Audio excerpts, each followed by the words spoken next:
Would you rather slip beneath the water and drown, or feel teeth clamp down, dragging you alive into the dark? For Cindy Waldron, there was no choice. Her last words, screamed into the night, were, "A croc's got me." Moments later, silence swallowed everything. Cindy Waldron was not someone who lived cautiously. She was 46, a photographer, born in New Zealand, living in New South Wales. Friends called her impulsive, spontaneous, the kind of person who would dance in the rain or walk barefoot on the sand at midnight just because it felt right. That spirit made her magnetic, but it also made her reckless. In May of 2016, she boarded a plane to Queensland with her heart full of joy. She wasn't going on any ordinary trip. She was going to celebrate life itself. Her best friend since childhood, Leanne Mitchell, had just finished cancer treatment. After years of fear, hospitals, and chemotherapy, she was free. Cindy wanted to be there for the moment Leanne could finally celebrate that she had kicked cancer. So they chose a tropical escape in far North Queensland, a place where rainforest meets the reef, where the air is heavy with salt and birdsong. Signs like, "Crocodiles inhabit this area, do not swim," are nailed at the entry points. To locals, the message is obvious. To tourists, especially at night, the warnings can fade into the background. The Daintree is one of the most crocodile-rich regions of Australia. That night in May, Cindy wasn't thinking of crocodiles. Hours earlier, she had sent a Facebook message to her father. "I'm on a beach. It's a lovely place. I'm having a ball."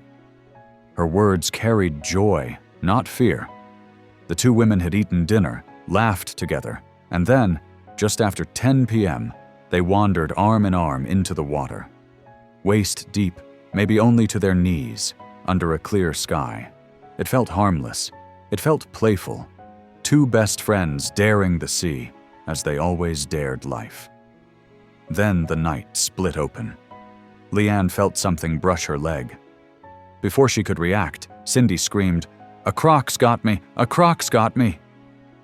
The words tore through the dark. And then the water exploded. In an instant, Cindy was yanked down with terrifying force. Leanne clung to her, grabbing her friend's arm with both hands. She pulled, kicked, screamed, her muscles straining against an invisible monster. Cindy's body was being dragged away, her eyes wide with terror, saltwater choking her cries. Leanne's fingers scraped across something rough. Then she realized it was the crocodile's head. Its hide felt like sandpaper, unyielding. She punched it, clawed at it, desperate to make it release Cindy. For Cindy, those moments were agony. Imagine the crushing power of jaws that can exert over 3,000 pounds of force. Bones splintering, ribs snapping, water flooding into her lungs as she was dragged beneath the surface. Crocodiles kill by drowning, holding their prey under until the struggle stops.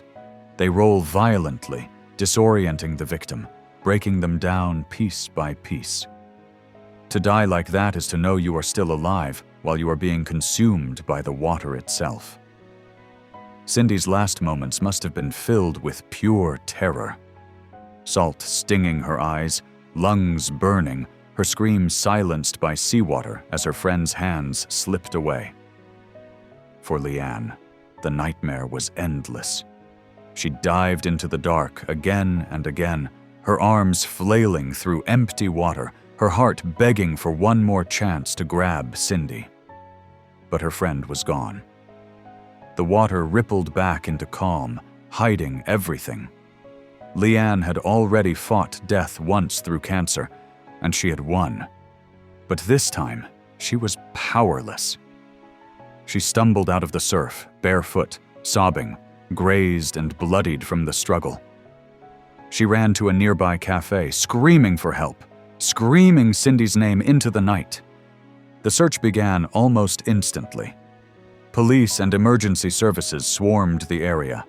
A rescue helicopter fitted with thermal imaging swept over the waves. Boats fanned out, scouring the shoreline. Volunteers searched the sand and mangroves with torches. A local cafe was turned into a command post, and maps and radios were spread across the tables. But even as the effort grew, hope shrank. Crocodile attacks in this part of the world seldom end in rescue.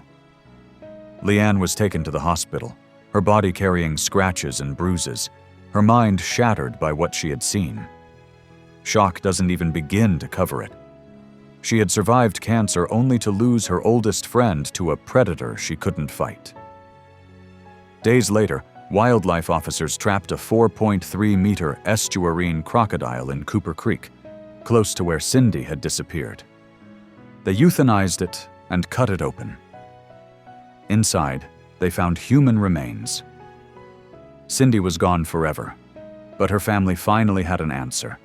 Her father, Pat, and sister, Anna Lee, flew in from New Zealand. They stood on Thornton Beach, the last place Cindy had been alive. Pat, his voice heavy, said Cindy was known for doing crazy things. And what she did there was crazy, he admitted, but that was her.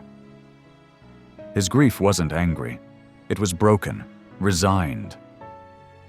Hours before, she had been having a ball. Now, all that remained was the sound of the waves and a daughter who would never come home.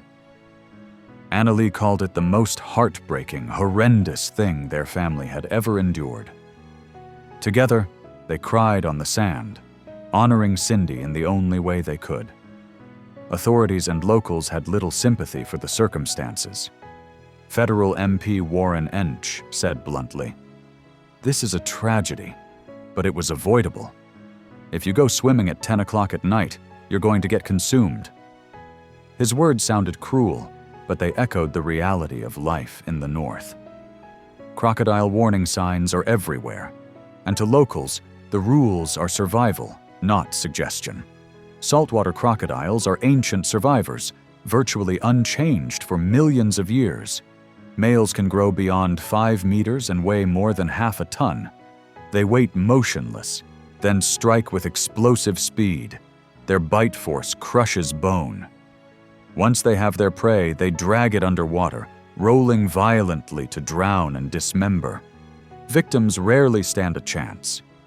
Most deaths are from drowning rather than the bite itself. But the process is agonizing. To be taken by a crocodile is to feel every second of your own destruction. And Cindy's death wasn't the first. In 2009, 5-year-old Jeremy Doble was playing with his dog near the Daintree River when a crocodile dragged him away. His body was never recovered.